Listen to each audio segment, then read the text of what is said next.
Have you ever dreamed of taking a once in a lifetime RV vacation, but fear you will miss on some of the must sees of that trip?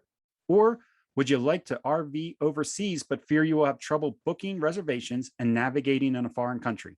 Well, stay tuned as we sit down with the CEO and founder of Fantasy RV Tours, Nell Filliger, to hear how they take all the worry out of RV vacations and just leave the fun. So let's get this episode started. Hi, Nell. Welcome to the show. Can you tell us a little bit about yourself and your role at Fantasy RV Tours? Yes, hello there. I am the CEO and founder of Fantasy RV Tours, and we provide guided RV vacations around the world. We have rallies and we have traveling caravans. Rallies is usually centered around an event like maybe the Pasadena Rose Parade or Calgary Stampede or the Albuquerque Balloon Fiesta, where we all meet up together and we provide tickets to the events, buses to go out and see the highlights of the area. And it's a non-traveling tour. And then our caravans are anywhere from 7 days all the way up to our longest one is 62 days. Wow. And we offer these tours all over United States, in Canada, in Mexico, Australia, New Zealand, and South Africa. We have RV safaris in Africa. So you're the founder. You're the founder. What sparked the idea of starting this?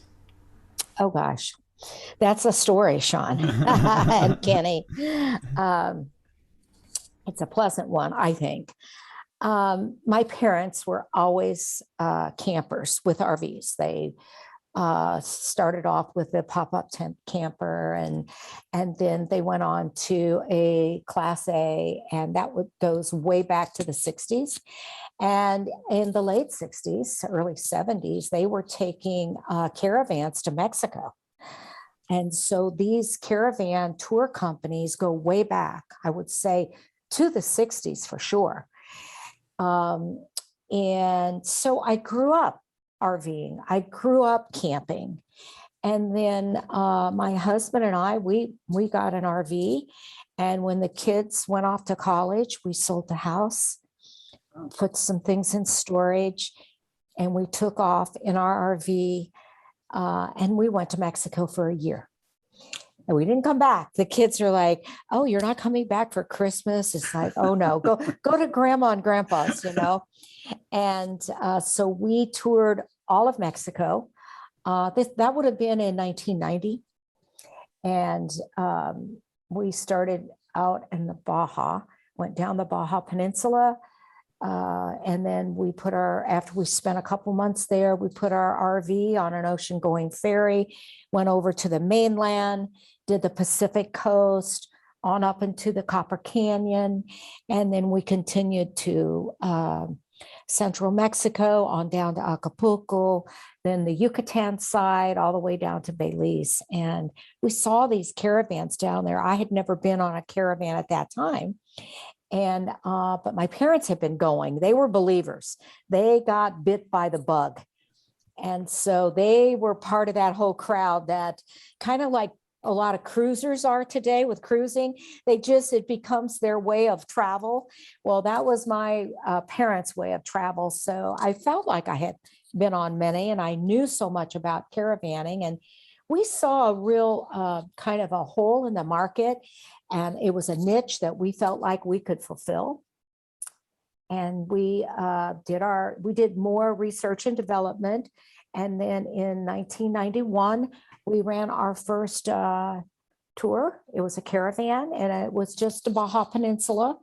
We went from San Diego to Cabo San Lucas, and it was a 30-day caravan. And then it's like, oh my gosh, it just grew and grew. And we started going to mainland, and at about the 4-year mark, we were the largest RV touring company taking RVers to Mexico. We actually kind of squeezed out a couple of other companies that kind of went bye-bye. And then we expanded to Canada, Alaska, and United States. Today, we are the largest RV tour company in the world. Wow.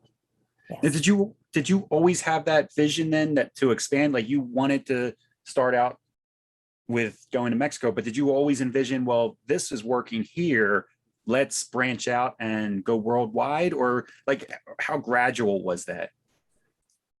Well, it took about 3 years, which actually isn't very long. No, not at all. And it's like, okay, we can expand this business model and make it work. Our goal was to take as many RVers as possible out and show them how to use their home on wheels, because that's part of it too. We Okay. get brand new RVers that we teach them the ropes and how to really not just have a week vacation where you're going from point A to point B, zoom there, zoom back. It's like a windshield tour, how to really enjoy. And we try to create tours for everyone that it fits their schedule and it fits their budget. So we can continue to expose more and more RVers to this kind of travel experience. And then you do have several different types of tours, and like you said, that you're trying to fit people's schedule. What's the shortest trip you have? And you said you have a 72-day trip as well, right? 62. 62. Okay. Yes. Our shortest is a rally, and that is the 5-day Albuquerque Balloon Rally. Our shortest caravan is 7 days. Oh. And that's northern Mexico. Our 7-day, we take folks out of southern Arizona over into Mexico, just 60 miles across the border. It's escorted, of course. And we have one big beach party at Puerto Penasco there in the Rocky Point area for a week, and people love it. And it introduces them to kind of exotic RVing in Mexico. Then we have another 7-day that goes over out of San Diego Ensenada area to northern Baja. That's 7 days. And that's our wine and dine. Most people don't know that there is a great wine region in northern Baja called Guadalupe wine region. And it's kind of the up and coming, soon to be Napa Valley, and great wines and restaurants. So many world famous chefs have opened restaurants there, and it is just fabulous. And then we go on up to 62 days in Alaska. That is our longest tour that we offer. Okay. And I've never been on a caravan, but my wife is always trying to talk me into it. Can you tell me, like, what's like on that 7-day trip into Mexico? How does it go? What's included in the trip? Are there tours planned during that 7 days? How does it work? Yes, good question. We include all the camping nights. We make the camping reservations up to 2 years in advance. As you know, it's very hard to get in campgrounds these days with the big boom in RVing.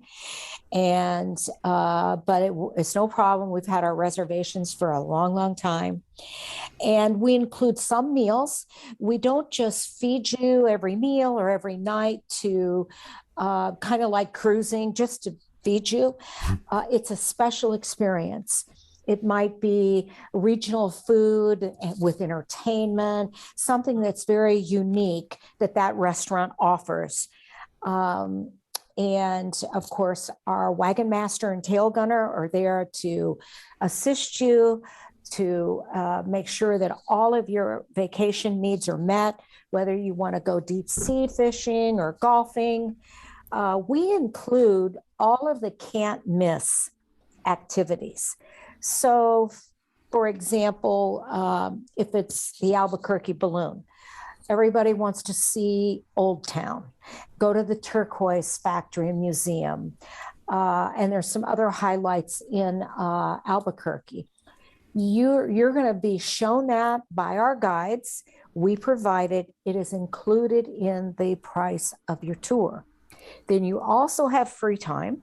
So if you are a golfer or you want to go, say, fishing, or you want to do bungee jumping, or you want to do a hot air balloon, those are things that not everybody wants to do. And so we include the activities that are can't miss, you must see, and that any reasonable person might enjoy doing. And the unreasonable people are the fun people anyway. And our group, sometimes we'll have a group of, say, 60-year-olds, but they act like 16-year-olds. Right. And it's just a great fun, lots of good camaraderie. You had mentioned a wagoneer and a tail gunner. When they're traveling, is one in the lead and one, this is what I'm picturing anyway, and then somebody's following behind to make sure everybody's staying together? Because I would imagine it's not easy to navigate several RVs down the road all at one time, and not everybody's going to show up at the same location at the same time. Is that how you kind of get everybody to make sure everybody's staying present? The way we do it, Kenny, is we have a wagon master, it's called. Wagon master and a tail gunner. And unless it's in Mexico, we don't travel as a group bumper to bumper. It's not convoy style. Okay. Yes. We say, this is not, I like to say, I like to have fun with people. It's not an incarceration tour. We're not going to herd you around. If you don't want to be herded around, if you want to hang out with the wagon master and follow the wagon master, you can do that, but we don't recommend it. The wagon master will tell you usually the night before or the morning of travel. We'll have a briefing, and he will tell the group, okay, today I'm going to leave at 7 a.m. or tomorrow I'm going to leave at 7 a.m. You can leave whenever you want. If you want to follow me, that's okay. But I'm going to go straight to the RV park. And I'm not going to stop and look at the beautiful scenery. I'm not going to stop and take photos.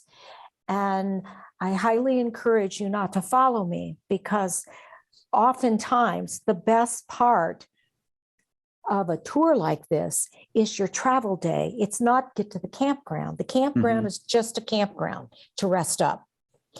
And you just don't want to race to get to the campground. And then the tail gunner is the last person to leave the campground on a travel day. And he'll be in contact with the guest and ask them, okay, about what time do you think you'll leave? Oh, we're not going to leave till about 10 today. And then we're going to stop and have lunch at this nice little village. And he says, okay. And he's the last person on the road that day on the travel day. So that should you have an emergency or a breakdown, some type of emergency, we are there to help you. And if we can't take care of it for you, we're going to get you the help that you need. Okay. And that's very important to people, because oftentimes we are traveling in very remote areas. And so when you're on these tours, I'm sure it might depend on the length and where you're going. Do you cap the number of RVs that can go based on maybe the remoteness or something like that? Yes. On a typical traveling caravan, we take 22 RVs. And then we have our tour leader and the tour assistant, or the wagon master and tail gunner, as they're known. So it's a maximum of 24 RVs. And then the rallies, do you cap those at any certain amount? Yes, it depends on the rally. So for example, the Calgary Stampede, we will take 70 RVs. Pasadena Rose Parade, it's 50. Albuquerque Balloon, it can be as many as 100 RVs. And then, of course, we have the big hospitality tents to host events, to host, sometimes we have travel logs, we have catered meals, and we have entertainment. It's a place to come and socialize. When we go to areas such as the Calgary Stampede or the Albuquerque Balloon Fiesta, often there's no RV park right where you want to be for the activity. So we build our own. We bring in generators. We set up big hospitality tents with services. We'll have a honey wagon, a water wagon come in so that you are very comfortable camping where there's no campground, but it's where the event and the festival is going on, and you want to be right there. You don't want to be camped 30 miles outside of town, away from the event, and then get stuck in all the traffic that usually comes with these big festivals and events. So you guys are planning things, I would imagine, well in advance to be able to have this all set up. And I know Sabrina and I, we booked the Albuquerque Balloon Festival for 2022. We've already booked it a couple months ago, but I saw there that we could have even booked 2023. Like, you guys are planning things well in advance. What do you recommend for people? Like, how soon? Like Sabrina and I felt like we were doing a good job at planning a year in advance, and then saw that, oh, you could plan 2 years in advance. What do you recommend people to, how soon should they be planning a trip and reserving their spot? Well, we recommend a minimum of a year, but Okay. oftentimes if you wait and do it at a year, we're all sold out because we have our dates, like our Alaska tours for 2022 have been sold out for a very long time with a waiting list. We're running 12 of them, and they have been sold out for well over a year. Same with the Canadian Maritime provinces in the northeastern part of Canada. Same thing. Balloon is almost sold out now for 2022. And people like to plan a couple years in advance too. Plus, we have a monthly payment plan that when you reserve a tour a couple years out, instead of, you see the price of the tour and it's kind of like, oh my gosh, well, we have a payment plan. You can set it up on equal monthly payment, no interest, for 2 years. That's the beauty of it too. Yes. No interest is great. That's nice that you guys offer that or are able to offer that. Mm-hmm. So did COVID mess up any of your events, or because it's RV related, mostly outdoor type stuff, were you able to continue a lot of your tours? In 2020, we could not run any tours from March 15th through the end of the year because they just were shut down, and campgrounds were not taking groups. So, yep. Mm-hmm. But we're back, recovered. This fall, we've run so many tours this year. We have several out right now, and it's been a real fun time. The recovery has been pretty substantial because people are buying more RVs than ever, and they're getting out and using those campgrounds. That's why it's good to plan a year to 2 years in advance right now. I like what you said earlier too, like people new to the RV experience,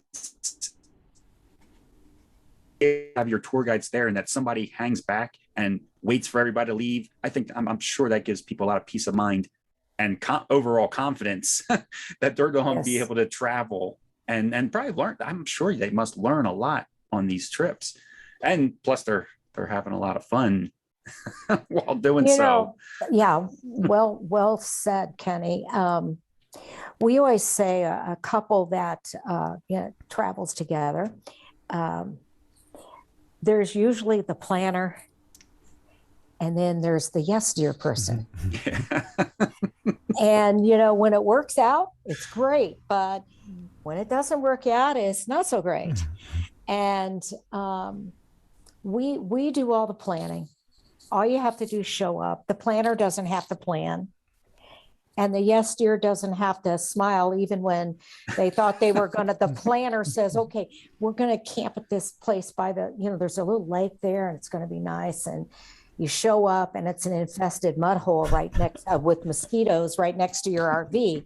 That's not going to happen when you travel with us. And usually the couple who travels together at the end of the tour, they'll look at each other and say, boy, did we make a great decision, because it's stress-free and it's peace of mind.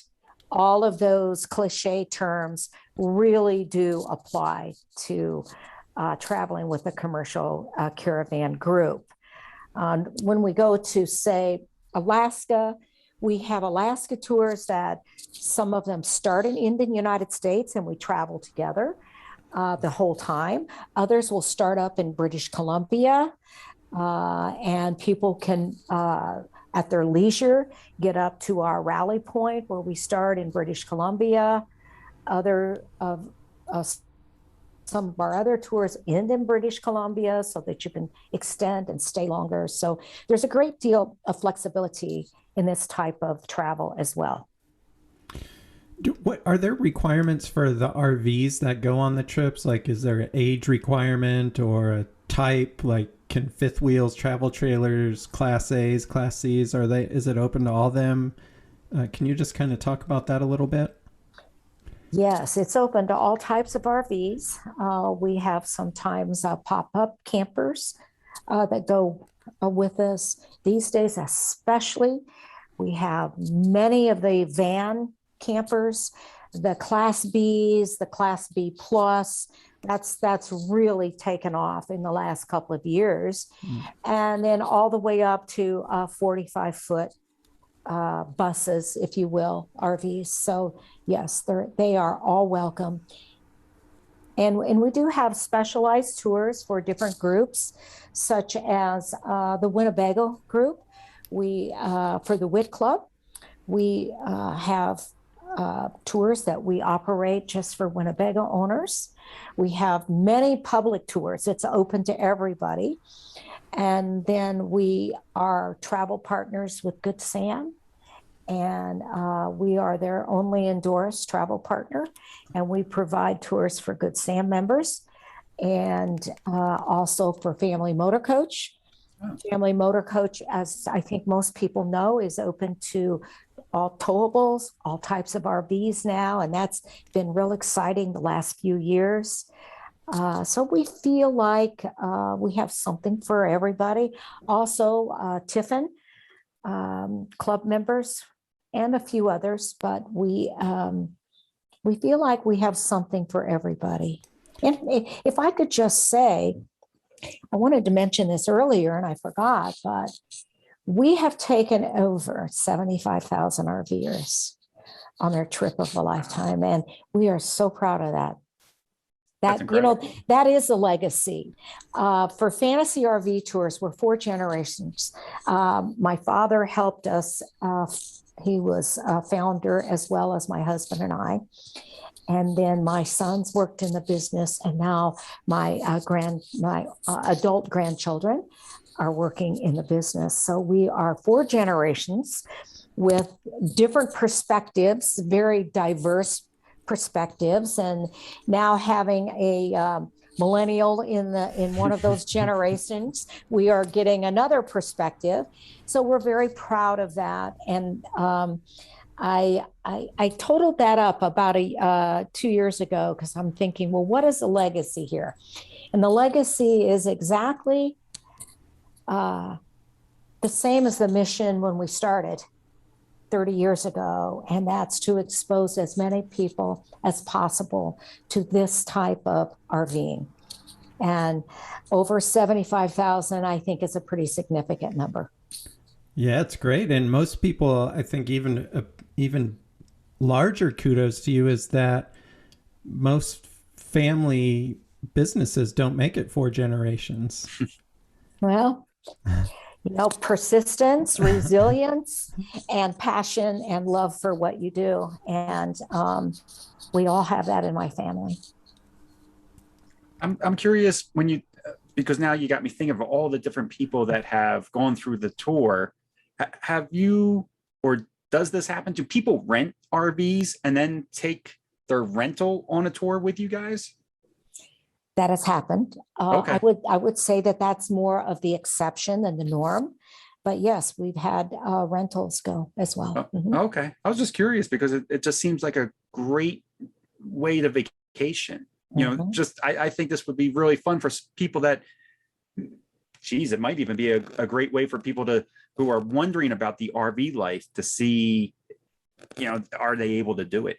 and Yes. to have a support group with them as they travel for the first time in an RV. Yes. Yeah, I was just wondering Absolutely. if that did happen. That's very It cool. does.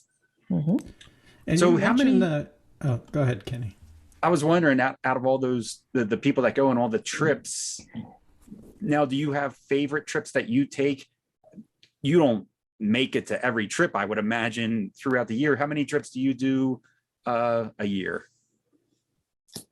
Well, I used to do all of them in the early days, of course. And I usually get out, or I would say, on about 3 trips a year. In 19, I did a Alaska caravan. It was great. It was where we filmed for the Discovery Channel show, and it was a lot of fun. And it's good to get away from the desk and out in the field. And I hadn't been to Alaska for quite a few years, so that was great. And the Albuquerque Balloon Fiesta I go to every year. We have a reunion rally that I go to every year. I'm going to be going to Mexico again next year. But my favorite of all times, I have to say, is the whale watching in the Baja Peninsula, where we go about halfway down the peninsula, and we go out in small 20, 22-foot pangas, boats, and the mother whales and the baby whales come up to the boat, under the boat. You get to touch them. You can kiss them if you want. And that by far is still my favorite. And I remember many, many years ago, there was a gentleman, an elderly gentleman that was on the tour, and we did the whale watching. And he was quite a global traveler, had traveled the world, the Orient, all, the world. And he said, in all my worldly travels that I have done in my life, this by far is the most memorable experience. And that was touching and kissing a mother whale and the baby whale coming right up to the boat to have its head petted, for lack of a better term. It's pretty cool. Yeah, it's incredible. Yeah. Yeah, that is incredible. If you mentioned you have affiliations with like Winnebago and Good Sam and FMCA, if I book one of their tours through you, through the club, is it the same experience as if I just booked it without the club? If you understand my question, kind of. It is pretty much the same experience. It is. What the difference is you get a nice discount, club discount. But sometimes, say in Alaska, we might have just one Winnebago tour, and that might be, the date might not work for you. And then you could go on one of our public tours or a Good Sam tour. And it's interesting how so many of these club members, they have duplication of their membership. It's like, well, I've got Good Sam, I've got FMCA, I'm a WIT club member, Yeah. I belong to, whatever. And so we find something that works for them, because having multiple dates to choose from is important. Yeah. Yeah, Kenny and I just became FMCA members. Oh, great. Just got my plaque day before yesterday, so I'm trying to figure out where on the RV I'm going to put it. I'm still waiting for mine. Mine must be right behind yours, I guess. Okay, so Sean, what's your member number? Oh, it's pretty high. 5448. 8 or Yeah. something like that. It's Oh pretty gosh. Well, they have an interesting thing that they do. They allow you, I had my own number for many years. And then when my dad passed away, he's kept up his membership and I took on his number now. Uh, And so I think my number is like it's 13,000 something, and it has the D behind it because I'm for daughter. big. Oh, that's Yeah, nice. that's kind of cool. Yeah, Yeah. he loved FMCA and Good Sam. Yep. FMCA seems like a great club. We just had Chris, the CEO, on the show a couple Yes, weeks ago. Chris Very nice Smith. guy. Mhm. Chris Yeah. Smith. Yep. Yeah, Very he's super nice great. guy. Yeah, very he's been nice. the CEO there now for I don't know, probably 4 or 5 years, and Yep, that's what he said. he's done so much for the organization. And Chris and I work very closely together with our partnership we have together. I would imagine throughout all these years that things have changed a lot. So you were doing this in the 90s. That's almost pre-internet. I feel like it would have It, been it was, yeah, right? absolutely. I Yeah. mean, for those Uh-huh. trips were probably heavily researched. You were very adventurous when you Oh my when you were gosh. telling me that story about you going down to Mexico in 1990 and doing this long trip. I'm like, braver than I am. Yeah, I mean, you had a road atlas, and then there were all these writers that did books like Fromer's Guide to Whatever. And yep, that was it. No Googling it. Yeah. The research was just a lot of time, a lot of labor intense, but it's fun research. It Yeah. was. But now I feel like I bet you it's the opposite, where people get overwhelmed with all the information. If they were to look this up themselves, they probably get overwhelmed with the information and really not know truly what is the must see or the must do. Like when you talk about the balloon festival, Sabrina and I are going with you guys next year for it. I'm glad that you guys are taking care of it, because I feel like Sabrina and I always miss things on every trip. We'll tell somebody, oh, we were, wherever it may be. We were in Savannah, Georgia. I just found out from Sean that Savannah, Georgia has a wonderful haunted tour. Sabrina and I knew nothing about it. We missed it. Yeah. So I've done that too. Okay. Yeah. So I love that this balloon festival that we're doing with you guys is already taken care of. You're hitting all the spots. Sabrina and I to be honest, we booked a trip and we haven't looked at it since, to figure out, because we know that you guys are going to take care of us in a sense. Yes, well said. I remember one time I was at I think it was an FMCA show in Redmond many years ago. And a couple came up to the booth, because at the big RV shows, we usually have seminars and booths. And they said, oh, let's see what you do in Alaska. And they opened our catalog and they looked at it, and they'd just gotten back. Wow. They lived in Florida. So they traveled all the way from Florida and they went to Alaska for well over 2 months. And they were looking at all the includes and said, and the map, oh yeah, we did that.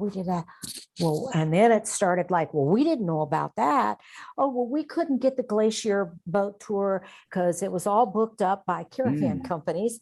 And so we just stayed back and rested and did laundry that day. And we didn't see this. And the wife looks at the husband, look at all the things that we missed.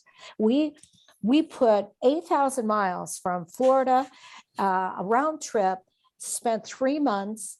I told you, George, we should have gone with an RV tour. We missed all these things. Yeah. It can be overwhelming. It is. Yeah.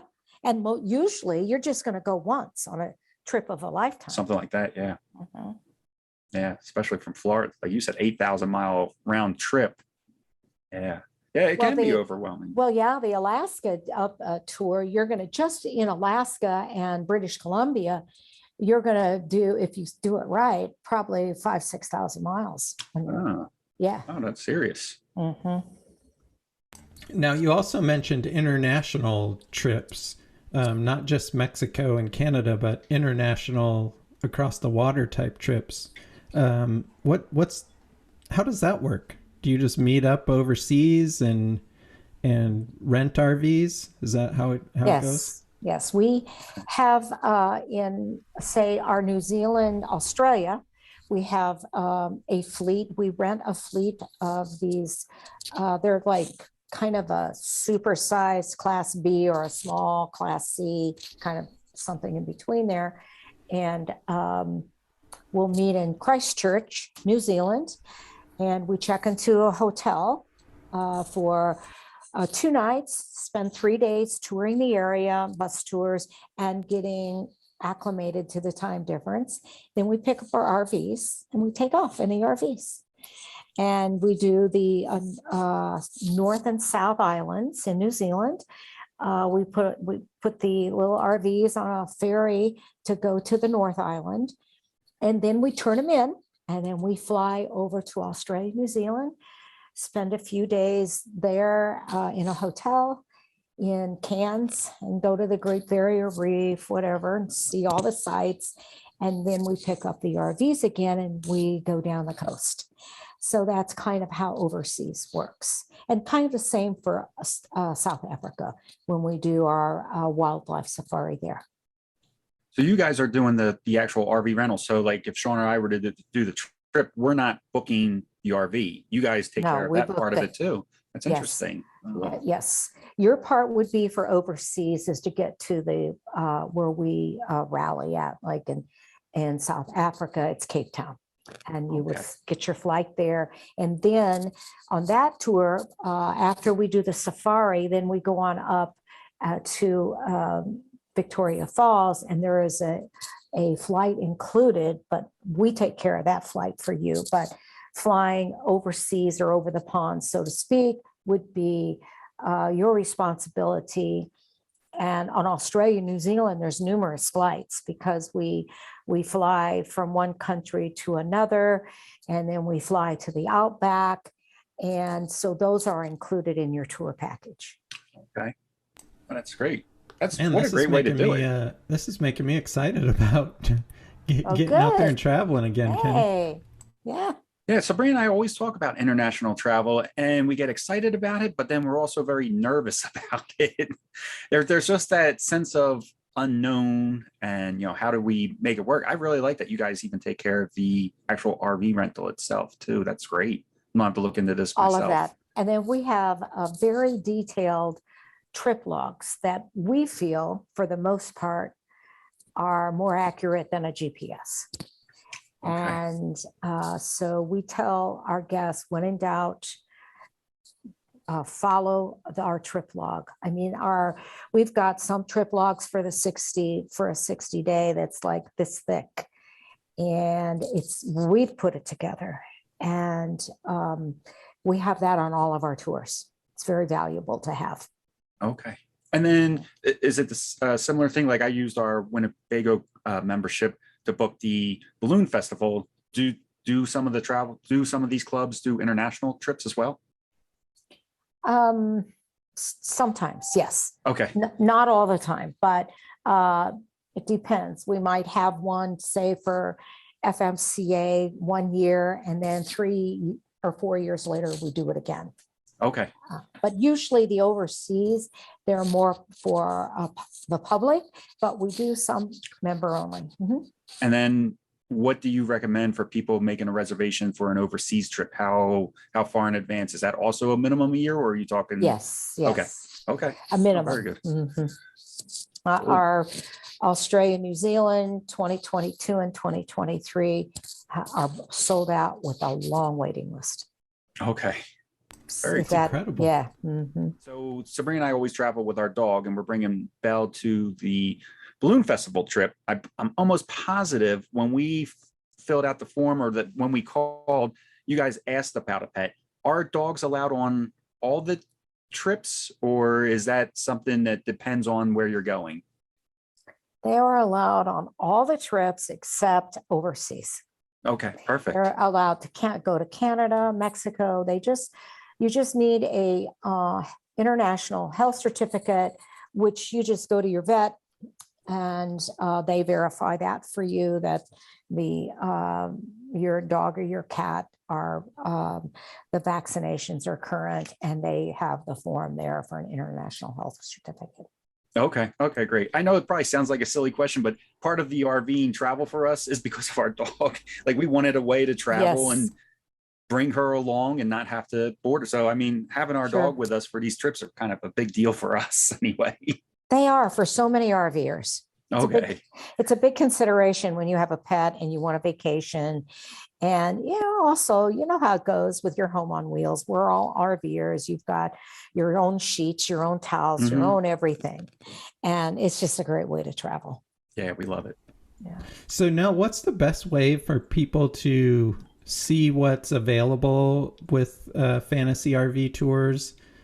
How can people explore what you have to offer? By going to our website, fantasyrvtours.com. And we do have a call center with ambassadors. We call them our travel ambassadors. And you can call the 800 number, and then you'll have one of our travel ambassadors that can even help walk you through the website and to answer any questions about the any of the tours. Or if you don't want to call and have your own travel ambassador, you can do it all online, and you can actually make your reservation online. How did you make yours, Kenny?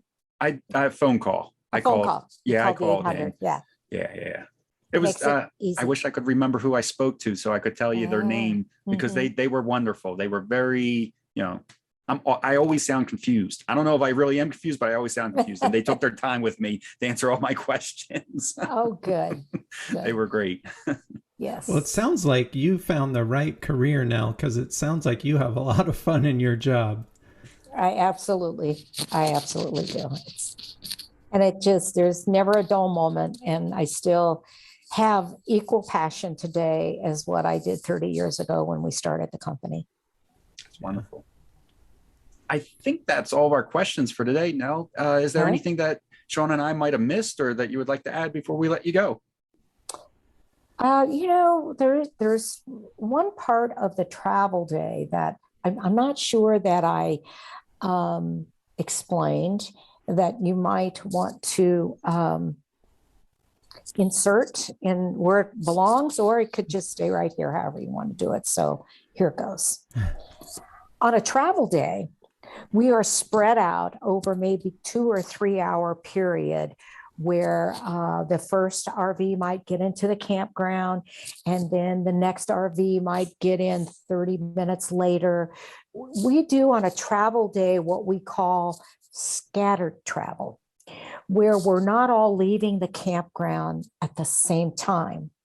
And oftentimes you'll get to know someone, you'll become friends with someone, or 2 or 3 couples, and maybe the 3 RVs will leave the campground at the same time. And so you are spread out so that we don't have all the RVs arriving at the same time to be parked, because when you get to the RV park, you don't have to go into the office. We have our usually the tail gunner there waiting for you, waving you in off the road with a walkie-talkie or cell phone, communicating back to the wagon master, who will be waiting at your spot to help park you. And so that couple will be back there waiting, the other couple at the front of the RV park, and say, okay, go back to site 28, and Joe and Mary are waiting there for you and will help get you parked. So that's another part of this being a hassle-free experience. You're not having to go check into an RV park and wait, especially these days, Yeah. because they're so busy.